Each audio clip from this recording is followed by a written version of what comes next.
Hello friends, तो स्वागत है आपका एक और न्यू वीडियो में। आज का हमारा टॉपिक है हिंदी शिक्षण विधियों के अंतर्गत हिंदी शिक्षण के उद्देश्य। तो आइए शुरू करते हैं।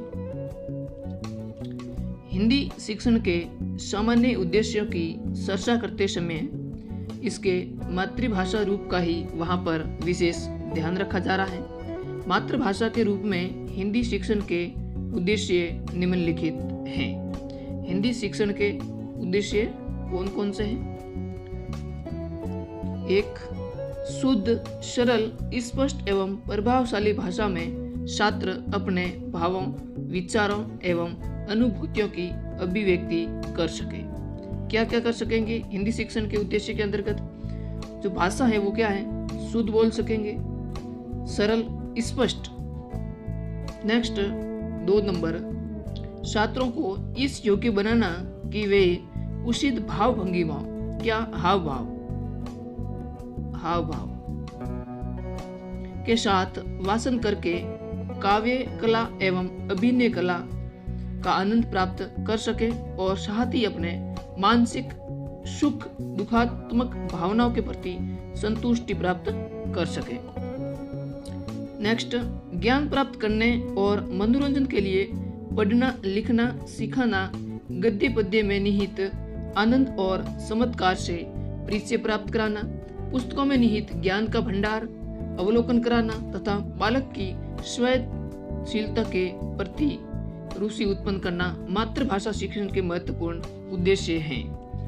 नेक्स्ट, क्रमबद्ध विचार प्रणाली और भावाभिव्यंजन में दक्ष बनाना, बालकों के शब्दों, वाक्यांशों तथा लोकोक्तियों आदि के कोश में वृद्धि करना, उनको शुद्धता एवं गति का निरंतर विकास करते हुए वाचन का अभ्यास कराना। जो छात्र है वो हिंदी भाषा को जितनी शुद्धता के साथ बोलेगा उतना ही उसका भाषा पर पकड़ मजबूत बनती जाएगी। और गति के साथ क्या करना है? वाचन, पढ़ना है। नेक्स्ट, ज्ञान क्षेत्र तथा विवेक का निरंतर विकास करते हुए चरित्र निर्माण करना, विभिन्न शैलियों का परिचय कराकर अपनी उपयुक्त शैली के विकास में सहायता करना, उन्हें सत साहित्य के सृजन की प्रेरणा देना जिससे वे अपने अवकाश के समय के सदुपयोग द्वारा अपने व्यक्तिगत तथा सामाजिक जीवन को सुसंस्कृत एवं सुखी बना सके। नेक्स्ट, बालकों को मानव स्वभाव एवं चरित्र के अध्ययन का अवसर प्रदान करना, उन्हें भावानुकूल भाषा प्रयोग, स्वर निर्माण एवं अंग संचालन की कला का अभ्यास कराना। हिंदी शिक्षण के उद्देश्यों का विश्लेषण। उपयुक्त उद्देश्यों को देखने से पता चलता है कि उनमें से कुछ उद्देश्य ज्ञानात्मक हैं तो कुछ कौशलात्मक, कुछ रसात्मक एवं सृजनात्मक हैं तो कुछ का संबंध अभिव्यक्तियों से है। इस प्रकार इन उद्देश्यों को निम्नलिखित 5 वर्गों में रख सकते हैं। कौन कौन से वर्ग हैं? ज्ञानात्मक, कौशलात्मक, रसात्मक, सृजनात्मक एवं अभिव्यक्त्यात्मक। यह है हमारे 5 उद्देश्यों का वर्ग। तो पहले नंबर पर है ज्ञानात्मक उद्देश्य। तो ज्ञानात्मक उद्देश्य को पढ़ते हैं पहले। ज्ञानात्मक उद्देश्य का तात्पर्य छात्रों को भाषा एवं साहित्य की कुछ बातों का ज्ञान देना, प्राय निम्नलिखित बातों की जानकारी देना ज्ञानात्मक उद्देश्य के अंतर्गत आता है। कौन कौन सी बातें हैं वो ज्ञानात्मक उद्देश्य के अंतर्गत आती हैं? 1 नंबर, ध्वनि, शब्द एवं वाक्य रचना का ज्ञान देना। सबसे पहले क्या है? ध्वनि या वर्ण से शब्द बनना और शब्द से वाक्य बनाने की रचना करने का ज्ञान देना। उच्च माध्यमिक स्तर पर निबंध, कहानी, उपन्यास, नाटक, काव्य गीत, गद्य गीत आदि साहित्यिक विधाओं का ज्ञान देना ज्ञानात्मक उद्देश्य के अंतर्गत आता है। नेक्स्ट, सांस्कृतिक, पौराणिक, व्यवहारिक एवं जीवनगत अनुभूतियों, गाथाओं, तथ्यों, घटनाओं आदि का ज्ञान देना तथा लेखक की जीवनगत, रचनागत विशेषताओं एवं समीक्षा सिद्धांतों का उच्च माध्यमिक स्तर पर ज्ञान देना। ये विषय वस्तु संबंधित है। ये कौन सा ज्ञान है? ज्ञानात्मक उद्देश्य है।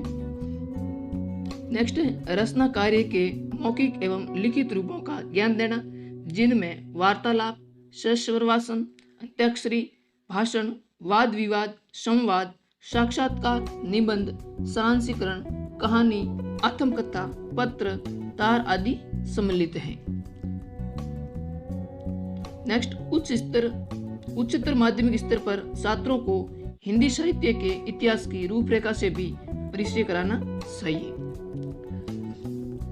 ज्ञानात्मक उद्देश्य की प्राप्ति के लिए छात्र के व्यवहार में अपेक्षित परिवर्तन निम्नलिखित होंगे। ये जो हमने 5 बिंदु बताए हैं, इन बातों का अगर छात्र अनुसरण करता है तो उसके व्यवहार में निम्नलिखित परिवर्तन होंगे। कौन कौन से परिवर्तन हैं? छात्र इन्हें पहचान सकेगा।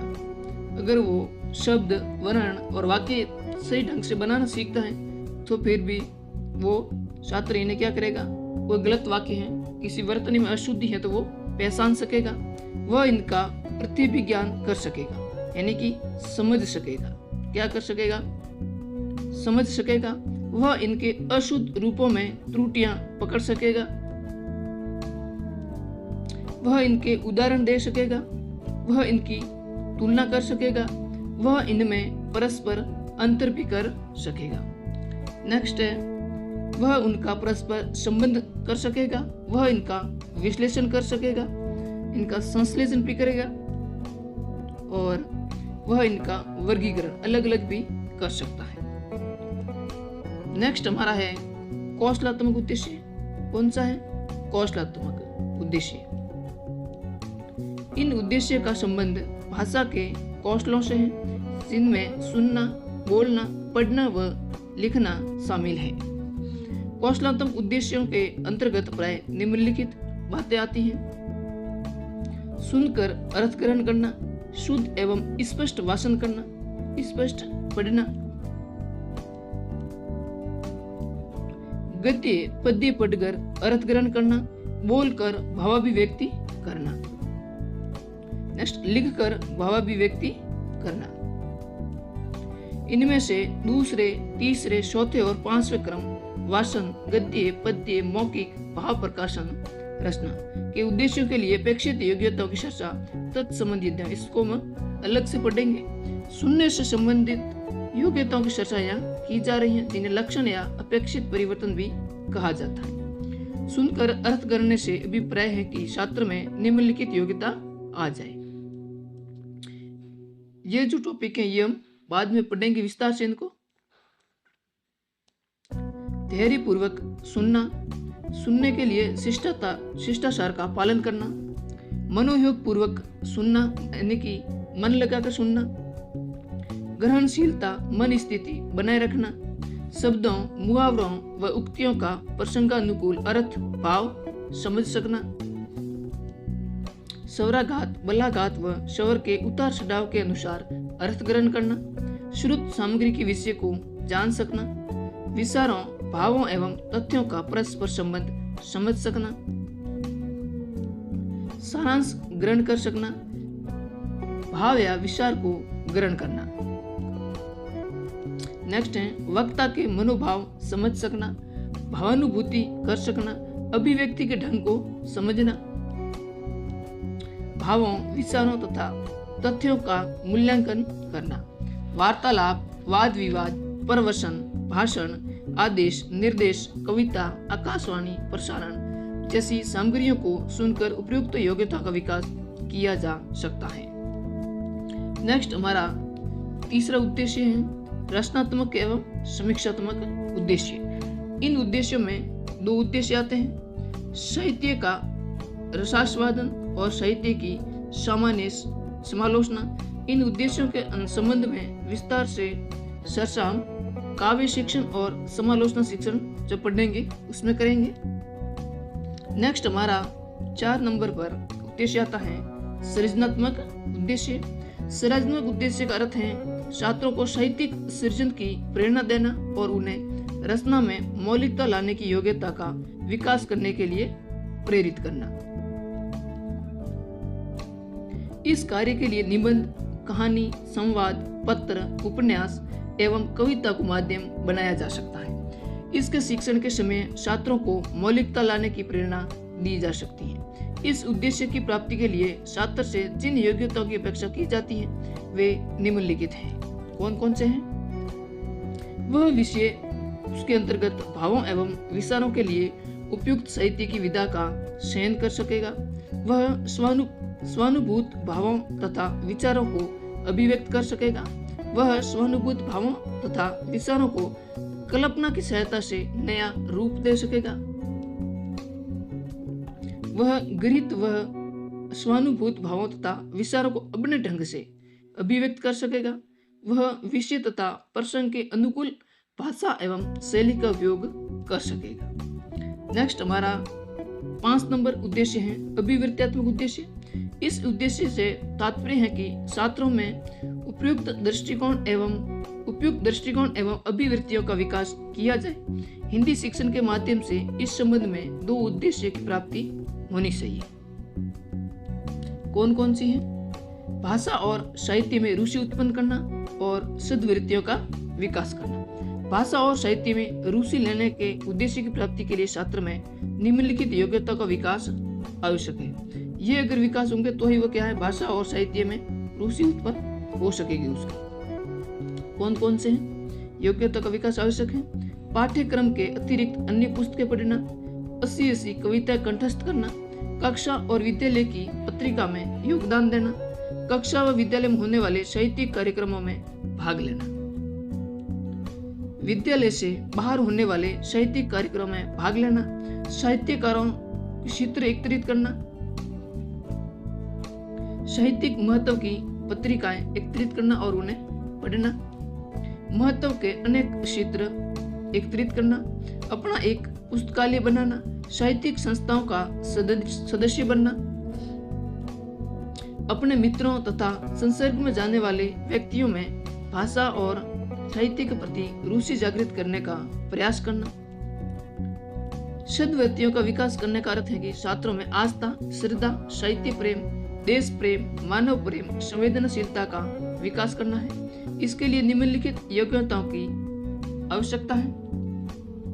कौन कौन से हैं? संस्कृति और सौंदर्य में आस्था रखना, आदेशों के प्रति श्रद्धा रखना, सामाजिक मान्यताओं में आस्था रखना, साहित्यिक प्रेम, देश प्रेम तथा मानव प्रेम की ओर अग्रसर होना, वातावरण के प्रति संवेदनशील होना, सद्वृत्तियों से सम्मत विचार रखना, सद्वृत्तियों से सम्मत क्रियाएं करना। हिंदी शिक्षण की शैक्षिक प्रक्रिया के निम्नलिखित 5 अंग हैं। कौन कौन से हैं? शैक्षिक उद्देश्य का निर्धारण करना, अपेक्षित व्यवहार परिवर्तन का निर्धारण, शिक्षण सामग्री एवं शैक्षिक अनुभवों का निर्धारण, अध्यापकों एवं छात्रों की क्रिया एवं दोनों के मध्य सक्रिय आदान प्रदान। 5 नंबर पे है संपूर्ण क्रिया का मूल्यांकन करना।